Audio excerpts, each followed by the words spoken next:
किंतु वह मृग मरीचिका थी। अब यहाँ पर मृग मरीचिका का अर्थ हुआ ऐसी तृष्णा जो संभव ना हो, ऐसी तृष्णा अर्थात इच्छा जो संभव ना हो। अब हम बोले कि हम चांद तारे तोड़कर ला सकते हैं, तो ये तो संभव नहीं है ना। हम वही कार्य करेंगे जो हमारे अनुकूल हो और जो हम कर सकते हैं। तो यहाँ पर राम निहाल जो था, ये सारे वो एक भ्रम में था और उसकी तृष्णा यानी कि इच्छा ऐसी थी कि जो संभव नहीं हो सकती थी। मैं अब तक जिनके यहाँ नौकरी करता रहा, वे लोग बड़े ही सुशिक्षित और सज्जन हैं, मुझे जानते भी बहुत हैं। तुम्हारे यहाँ घर का सा सुख है, किंतु यह सब मुझे छोड़ना पड़ेगा ही। अब वह श्यामल से कह रहा है कि तुम्हारे घर में क्या है, घर सा सुख है। मैं जहाँ नौकरी करता हूँ वहाँ के लोग क्या है, सुशिक्षित हैं और सज्जन हैं, मुझे मानते भी बहुत हैं, किंतु अब यह समय आ गया है कि मुझे यह घर छोड़ना ही पड़ेगा। इतनी बात कहकर रामनिहाल चुप हो गया। तो तुम काम की एक बात ना कहोगे, व्यर्थ ही इतनी। अब वो इंतजार कर रही है कि कब वह अपनी बातें मुझे बताएगा, और वो कह रही है कि तुम इधर उधर की तो खूब बातें कर रहे हो, लेकिन काम की एक बात नहीं की, व्यर्थ ही इतनी बातें कहे जा रहे हो। श्यामा और कुछ कहना चाहती थी कि उसे रोककर रामनिहाल कहने लगा, मैं तुमको अपना शुभचिंतक, मित्र और रक्षक समझता हूँ। फिर तुमसे न कहूंगा तो यह भार कब तक ढोता रहूंगा। अब वो कह रहा है कि मैं तुम्हें अपना शुभचिंतक, अपना मित्र समझता हूँ, अगर यह बात मैं तुमसे नहीं कहूंगा तो किससे कहूंगा, और इस बात का भार जो है वो मैं ऐसा ही ढोती थोड़ी ना रहूंगा। यह चैत है ना? हाँ ठीक, चैत हिंदी में महीने होते हैं, मंथ। कार्तिक की पूर्णिमा थी। मैं कामकाज से छुट्टी पाकर संध्या की शोभा देखने के लिए दशावमेध, जो कि आपका वाराणसी में है ये घाट, दशावमेध घाट पर जाने के लिए तैयार था कि ब्रिज किशोर बाबू ने कहा। अब वह यह सारी बातें श्यामा को बता रहा है। तुम तो गंगा किनारे टहलने जाते ही हो, आज मेरे एक संबंधी आ गए हैं, इन्हें भी एक बजरे पर बैठाकर घुमाते आओ, मुझे आज छुट्टी नहीं है। यहाँ पर बजरे का अर्थ हुआ एक बड़ी नाव से। मैंने स्वीकार कर लिया। ऑफिस में बैठा रहा, थोड़ी देर में भीतर से एक पुरुष के साथ एक सुंदर स्त्री निकली और मैं समझ गया कि मुझे इन्हीं लोगों के साथ जाना होगा। ब्रजकिशोर बाबू ने कहा, मान मंदिर घाट पर बजरा ठीक है। अब ब्रजकिशोर ने कहा, जो मान मंदिर घाट है वहां बजरा जो है वो बड़ी नाव वहां ठीक है, निहाल आपके साथ जा रहे हैं। अब वो ये सारी बातें ब्रजकिशोर वो स्त्री पुरुष को कह रहे हैं, जो दोनों दंपति है उनको कह रहे हैं कि मान मंदिर का जो बजरा है वह ठीक है, बड़ी नाव ठीक है, निहाल आपके साथ जा रहे हैं, कोई असुविधा ना होगी, आपको कोई सुविधा, कोई परेशानी नहीं होगी। इस समय मुझे क्षमा कीजिए, अभी इस समय मुझे क्षमा कीजिए, आवश्यक काम है, मेरा कुछ आवश्यक काम पड़ गया है, तो इस समय आप मुझे क्षमा कर दीजिए, मैं आपके साथ नहीं चल सकूंगा। पुरुष के मुंह पर की रेखाएं कुछ तन गई, अब वह कुछ सोच में पड़ गया। स्त्री ने कहा, अच्छा है, आप काम कीजिए, हम लोग तब तक घूम आते हैं। हम लोग मान मंदिर पहुंचे। बजरे पर चांदनी बिछी थी।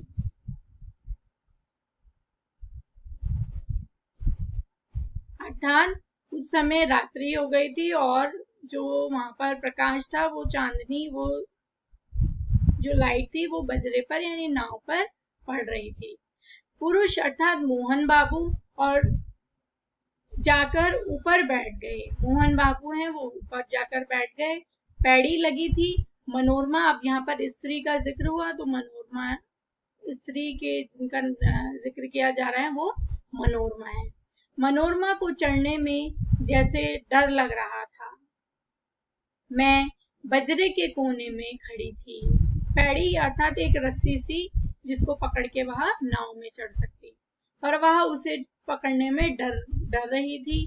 हाथ बढ़ाकर मैंने कहा, आप चले आइए। अब राम निहाल बोल रहा है कि मैंने हाथ बढ़ाया और कहा, आप चले आइए, कोई डर नहीं। उसने हाथ पकड़ लिया। अब मनोरमा ने राम निहाल का हाथ पकड़ लिया। ऊपर आते ही मेरे कान में धीरे से उसने कहा, मेरे पति पागल बनाए जा रहे हैं, कुछ हैं भी, तनिक सावधान रहिएगा, नाव की बात है। मैंने कह दिया, कोई चिंता नहीं, किंतु ऊपर जाकर बैठ जाने पर भी मेरे कानों के समीप उस सुंदर मुख का सुरभित निश्वास अपनी अनुभूति दे रहा था। गहरी सांस भर के, निश्वास का यहाँ पर अर्थ हुआ गहरी सांस भर के वह यह बात बोल रहा है कि मुझे, मतलब वो ऊपर से भी दिखाई दे रही थी, उनके जो कानों के समीप उस सुंदर मुख का सुरभित निश्वास, जो उनकी गहरी सांस जो उन्हें सुनाई दे रही थी, वह बहुत सुंदर लग रही थी। अपनी अनुभूति दे रहा था, अर्थात अपनी प्रेजेंट दे रहा था कि वहां वो उपस्थित हैं। मैंने मन को शांत किया। मैंने अपने, अब ये सारी बातें राम निहाल बोल रहा है, श्यामा को बता रहा है वो अपनी कहानी। मैंने मन को शांत किया।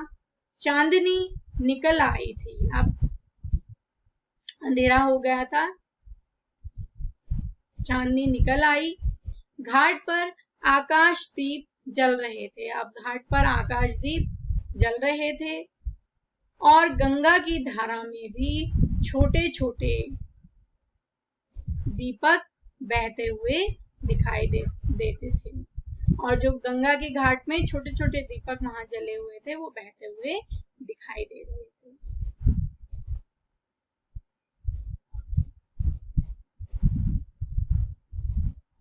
मोहन बाबू की बड़ी बड़ी गोल आंखें और भी फैल गईं। उन्होंने कहा, मनोरमा देखो, इस दीपदान का क्या अर्थ है, तुम समझती हो? गंगा जी की पूजा, और क्या? मनोरमा ने कहा। यही तो मेरा और तुम्हारा मतभेद है। जीवन के लघु दीप को अनंत की धारा में बहा देने का यह संकेत है।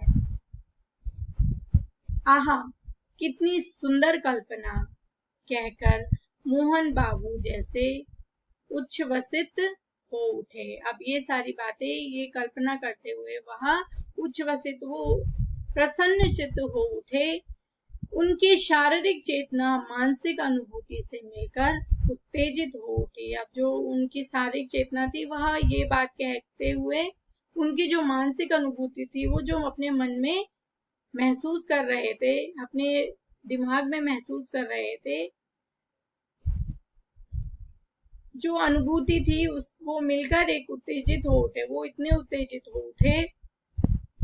मनोरमा ने मेरे कानों में धीरे से कहा, देखा ना आपने? मैं चकित हो रहा था। बजरा पंचगंगा घाट के समीप पहुंच गया। आप बजरा यानी जो बड़ी नाव है वो पंचगंगा घाट के समीप नजदीक पहुंच गई। तब हंसते हुए मनोरमा ने अपने पति से कहा, और यह बांसों में जो टंगे हुए दीपक हैं, उन्हें आप क्या कहेंगे? तुरंत ही मोहन बाबू ने कहा, आकाश भी असीम है। जीवन दीप को उसी ओर जाने के लिए यहाँ भी संकेत है।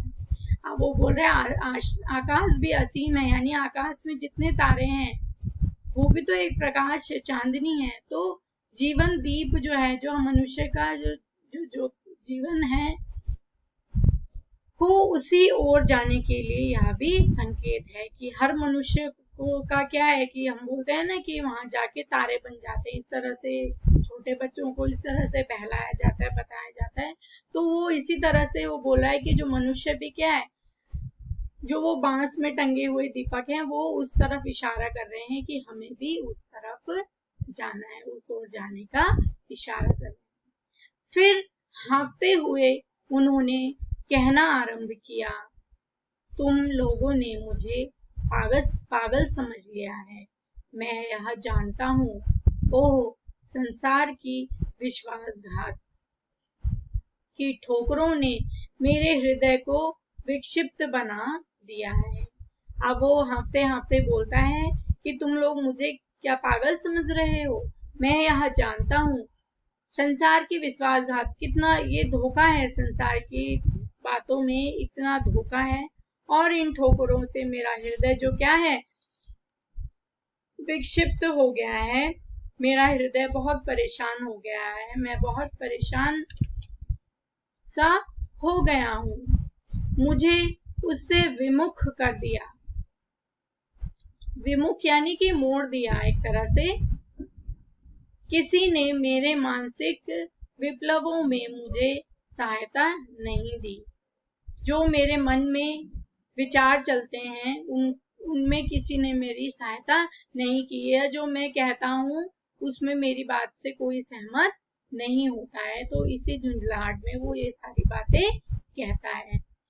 मैं ही सबके लिए मरा करूं, अब मैं यह नहीं सह सकता। अब वो बोल रहा है कि मैं सबकी बातें सुनता हूँ, यहाँ पर मैं सबके लिए मरा करूं कि यहाँ पर कहानीकार यह कहना चाहते कि वह बोल रहा है कि मैं ही सबके लिए मरा करूं, अर्थात मैं ही सबकी बात सुनता रहूं।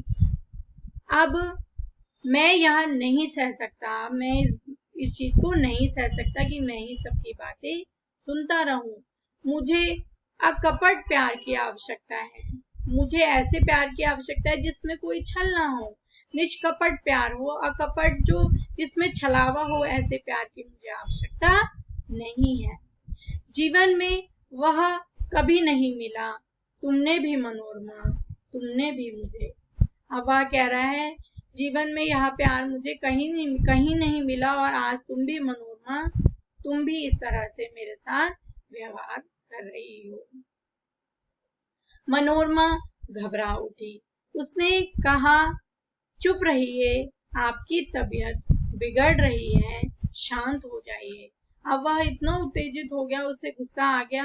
वह कहने लगा, मतलब वह परेशान सा हो गया, इतनी सारी बातें वह कहने लगा। अभी इन सारी बातों को सुन के मनोरमा क्या हो गई, घबरा गई। उसने कहा, चुप रहिए, आपकी तबीयत बिगड़ रही है, शांत हो जाइए।